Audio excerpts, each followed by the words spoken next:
The National Center for Adaptive Neurotechnologies is a research and development center set up by the National Institute of Biomedical Imaging and Bioengineering of the National Institutes of Health.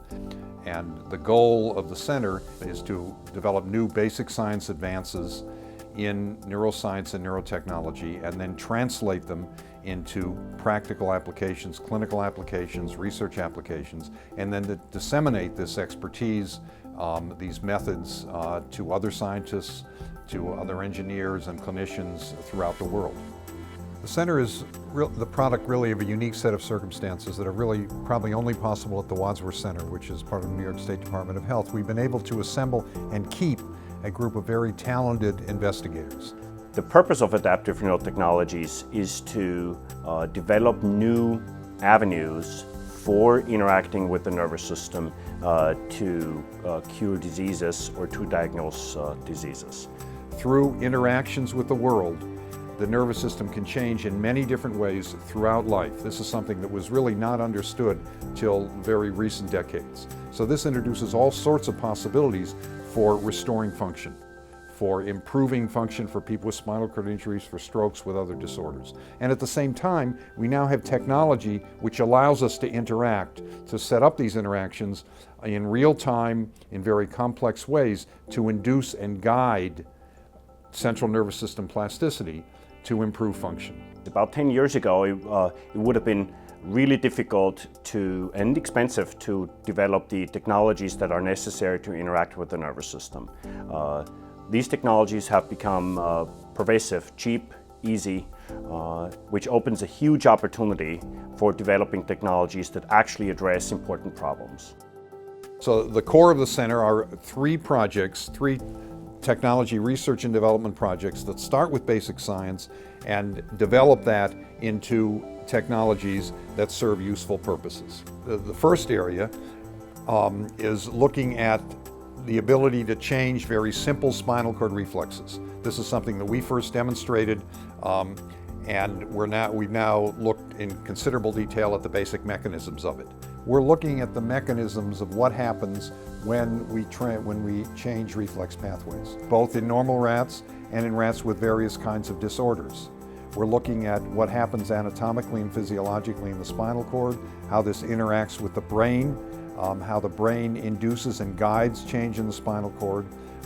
It's becoming clear that there are complex hierarchies, patterns of change that occur in the brain and in the spinal cord for even the simplest kind of learning. So we're exploring that with a particular focus on developing its therapeutic applications. And the work that's going on in rats is being transferred into humans, and that to some extent has already occurred to help people with various disorders. For example, this work, which began in rats, is now helping people with spinal cord injuries to walk better. The first thing I noticed was an increase in my speed. It's still not of a typical healthy person, but I'm definitely able to carry my leg through more consistently, smoother. I used to really try to rely on a hip flexor that I don't have to try to walk, and I've learned to recruit other muscles that I didn't even know I was capable of using. Our second research and development project focuses on brain-computer interfaces, which are systems that record brain signals and convert them into various kinds of outputs. For example, they can allow people to communicate and control things like a robotic arm or a prosthesis. So they can be very useful for people who are paralyzed.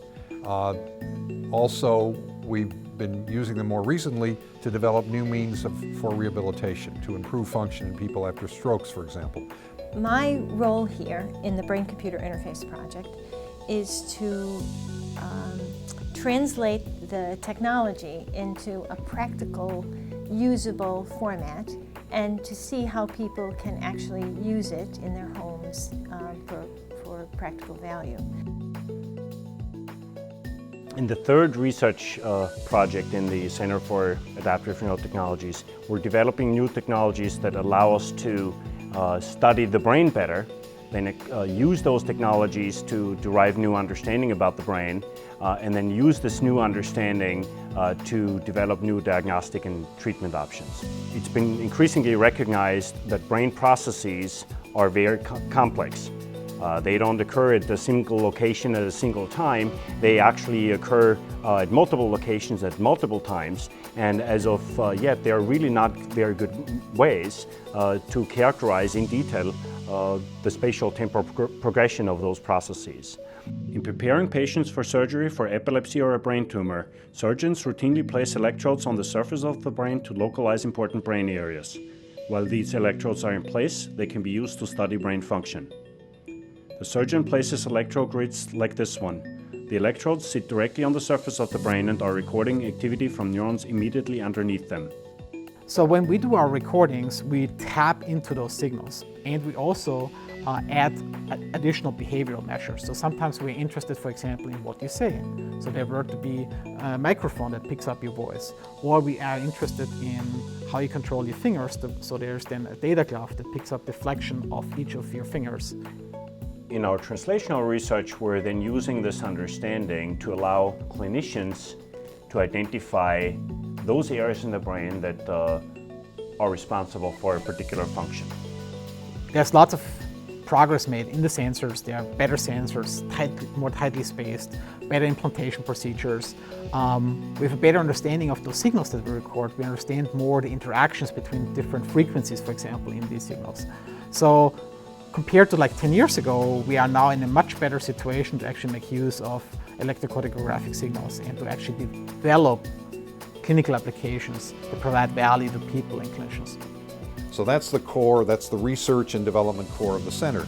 The other part of it is the training and dissemination part, where we take these technologies and we educate other people in their use, and we disseminate protocols, we disseminate standards that in either through print or online or through training courses and workshops, so that other people can also become competent in these areas.